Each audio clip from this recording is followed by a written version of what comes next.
Hello everyone, welcome to Quiznex. In this series, that is on this day, we will discuss facts and events related to this particular day. I hope you will enjoy this video and if you like this video, then please subscribe to our channel, press the bell icon so you can get these amazing videos in future also. So without any further delay, let's start the video and let's start the fun. Fact number 1. On 23rd July 1856, Lokmanya Bal Gangadhar Tilak was born. He was born as Keshav Gangadhar Tilak in Ratnagiri district of Maharashtra. He was an Indian nationalist teacher and an independence activist. He was also one of third of the Lal Bal Pal trio. That's famous लाल बाल पाल trio. 23 जुलाई 1856 को लोकमान्य बाल गंगाधर तिलक का जन्म हुआ था. इनका जन्म से नाम केशव गंगाधर तिलक था. इनका जन्म रत्नागिरी डिस्ट्रिक्ट में हुआ था जो कि महाराष्ट्र में पड़ता है. ये एक इंडियन नेशनलिस्ट थे, टीचर थे और एक इंडिपेंडेंस एक्टिविस्ट थे. ये जो एक बहुत ही फेमस तिकड़ी थी लाल बाल पाल, उनमें से एक ही ये थे. Tilak was the first leader of the Indian independence movement. The British colonial authorities called him the father of Indian unrest. Bal Gangadhar Tilak Indian independence के पहले लीडर्स में से एक थे. जो ब्रिटिश कॉलोनियल अथॉरिटीज के जो लोग थे वो इन्हें the father of Indian unrest बुलाते थे. He was also conferred with the title Lokmanya, which means accepted by the people as their leader. Mahatma Gandhi called him the maker of modern India. इन्हें लोकमान्य जो title है उससे भी नवाजा जाता है. इस टाइटल का मतलब होता है सबके मान्य. सारे लोग इन्हें मानते हैं अपना लीडर. और महात्मा गांधी भी इन्हें बहुत मानते थे और महात्मा गांधी इन्हें the maker of modern India भी कहते थे. ये अपने एक कोट के लिए बड़े फेमस थे. He is also famous for his quote, Swaraj is my birth right and I shall have it. ये इनका कोट बहुत ही ज़्यादा फेमस हुआ था, जिसमें ये कहते थे कि स्वराज हमारा जन्मसिद्ध अधिकार है और हम इसे लेके रहेंगे. This quote was actually said in Marathi. इस कोट को उन्होंने एक्चुअली मराठी में बोला था. मराठी में उन्होंने कहा था, स्वराज हा माझा जन्मसिद्ध हक्क आहे आणि तो मी मिळवणारच. इसका मतलब यही है कि स्वराज हमारा जन्मसिद्ध अधिकार है और हम इसे लेके रहेंगे. Fact number 2. On 23rd July 1903, Ford Motor Company sells its first Model A car. Ernest Fenning, a Chicago dentist, became the first owner of a Model A on July 23rd, 1903. 1750 cars were made from 1903 to 1904 during Ford's occupancy of its first facility, the Ford Mack Avenue plant, a modest rented wood frame building on Detroit's east side. 23 जुलाई 1903 को Ford ने अपनी पहली model ए car बेची थी. जो उनके संस्थापक थे हेनरी फोर्ड, उन्होंने ये कार बेची थी. ये फोर्ड मोटर कंपनी की पहली कार थी. अर्नेस्ट फेनिंग जो कि एक शिकागो के डेंटिस्ट थे, उन्होंने ये कार खरीदी थी. वो इस कार के पहले ओनर थे. मॉडल ए जो ये कार हुई 23 जुलाई 1903 को उन्होंने खरीदा था. कुल 1750 गाड़ी फोर्ड ने बनाई थी 1903 से 1904 तक. ये एक फोर्ड की एक प्लांट थी जो कि मैक एवेन्यू प्लांट के नाम से जानी जाती है. वो एक वुडन फ्रेम की बिल्डिंग थी जो कि डिट्रॉइट ईस्ट साइड में थी और वहीं पे ये गाड़ी बनाई जाती थी.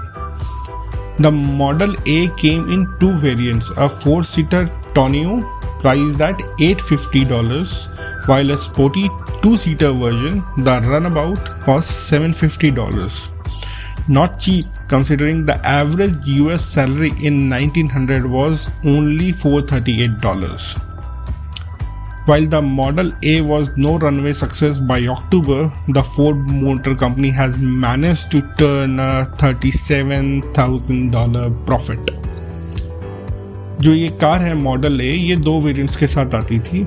एक 4 सीटर वेरिएंट जिसे टोनियो कहा जाता था, उसका प्राइस कुछ $850 हुआ करता था, और एक स्पोर्टी 2 सीटर वर्जन आता था जिसका नाम रन अबाउट था और जिसका कॉस्ट $750 हुआ करता था। उस समय ये जो भी प्राइस है ये चीप नहीं कहला सकते थे, क्योंकि उस समय एक एवरेज US सिटीजन की सैलरी $438 के आसपास होती थी 1900 के आसपास। और ये जो मॉडल है इसे भी तुरंत ही सक्सेस नहीं मिल गया था। ये जब जुलाई में रिलीज़ हुई थी और अक्टूबर तक इसने अच्छा कारोबार किया था। धीरे धीरे अपने कारोबार को इसका सेल अच्छा हुआ था और इससे फोर्ड मोटर कंपनी ने $37,000 का प्रॉफिट कमाया था उस समय। I hope you are enjoying this video. I request you to kindly like this video, and to get daily quizzes, trivia and interesting video like this, kindly subscribe to our channel by pressing the bell icon so you can receive the notification when we upload a new video. So let's resume this infotainment. Fact number 3.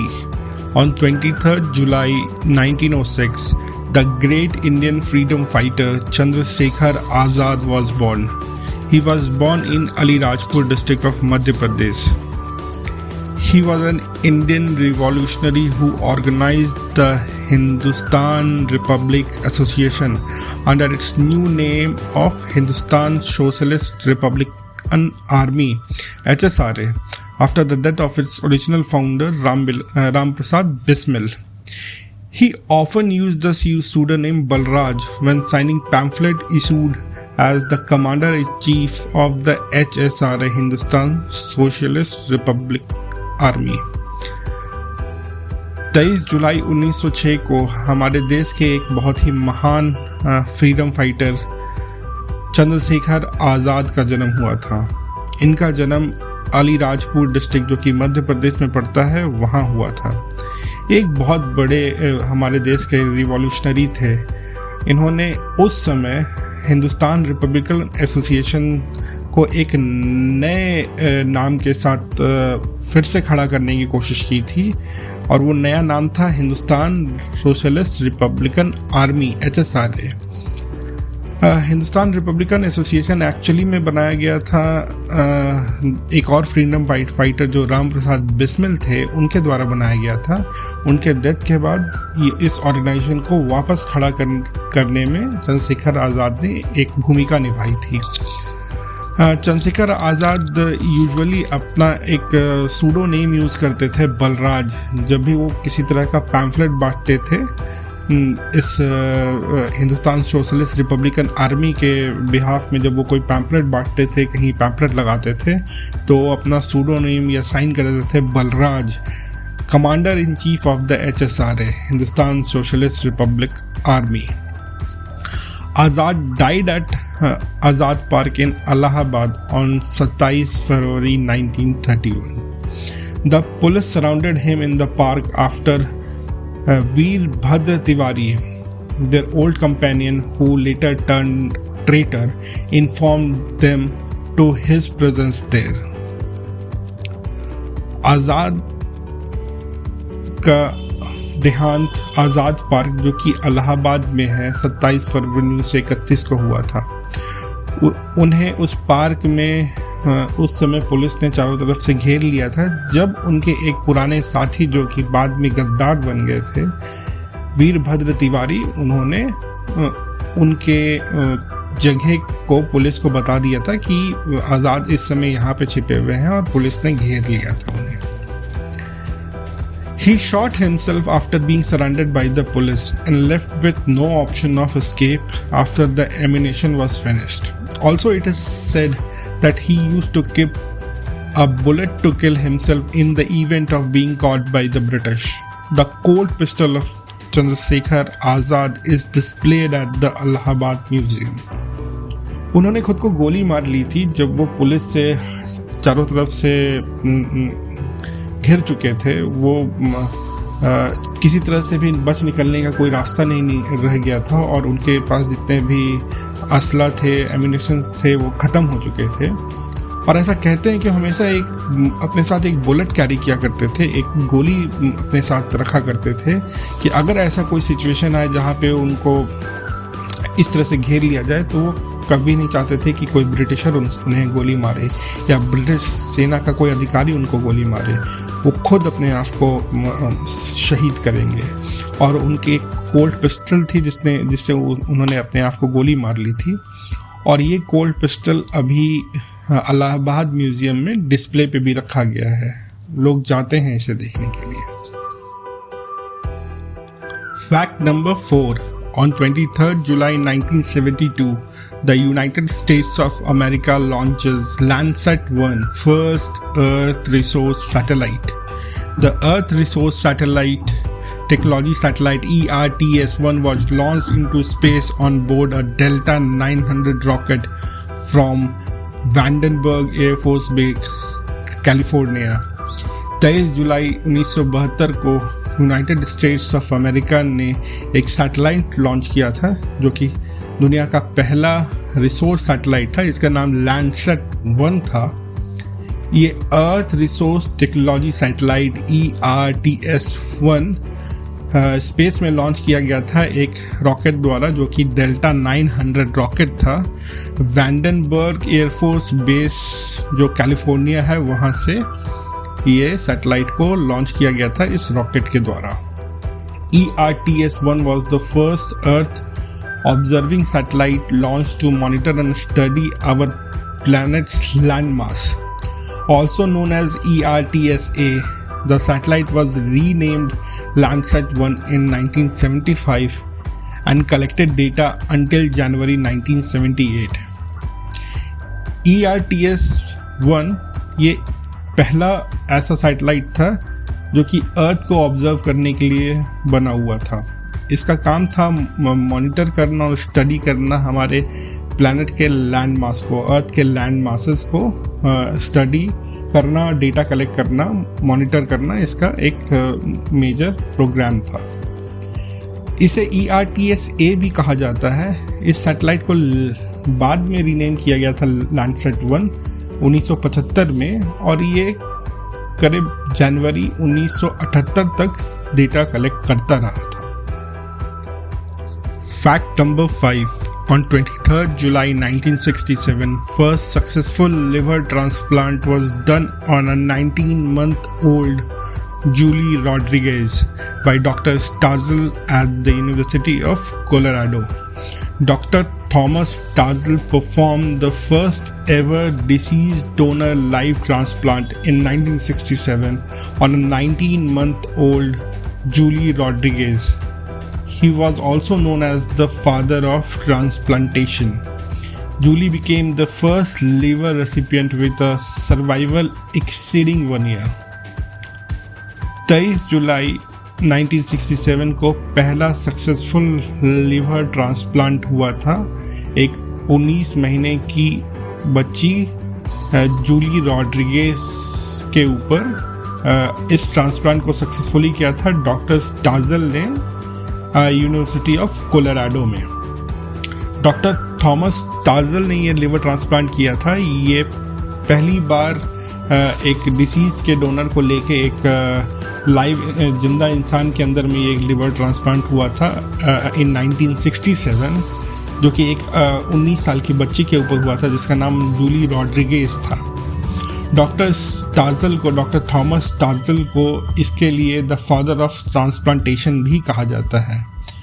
और Jully became the first, वो पहली ऐसी recipient बन गई थी, liver recipient बन गई थी जिसकी जो सर्वाइवल थी वो 1 साल से ज़्यादा रही। India's first liver transplant happened on November 6, 1998 by Dr. A.S. Soin and Dr. Raj Sekhar, on 42-year-old Bharat Bhushan at Delhi's Apollo Hospital. Bhushan was terminally ill and a corporate executive was declared brain dead, whose liver was donated. Bhushan lived for another 13 years. India's first liver transplant happened on November 6, 1998. India का पहला liver transplant नवंबर 6, 1998 को हुआ था by doctor A.S. Soin and doctor Rajashekhar. ये transplant एक 42 साल के आदमी जिनका नाम भरत भूषण है उनके ऊपर हुआ था दिल्ली के अपोलो हॉस्पिटल में. भरत जो है वो टर्मिनली इल थे. उनको लिवर डोनेट किया गया था एक कॉर्पोरेट एग्जीक्यूटिव द्वारा जिन्हें कि ब्रेन डेड डिक्लेयर कर दिया गया था.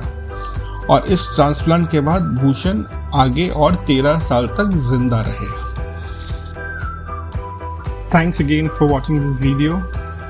So if you like this video, all the facts that we presented in related to this particular date, then please do like our video and subscribe to our channel by pressing the subscribe button that is in red and also the bell icon so you can get a constant notification when we upload a new video related to this particular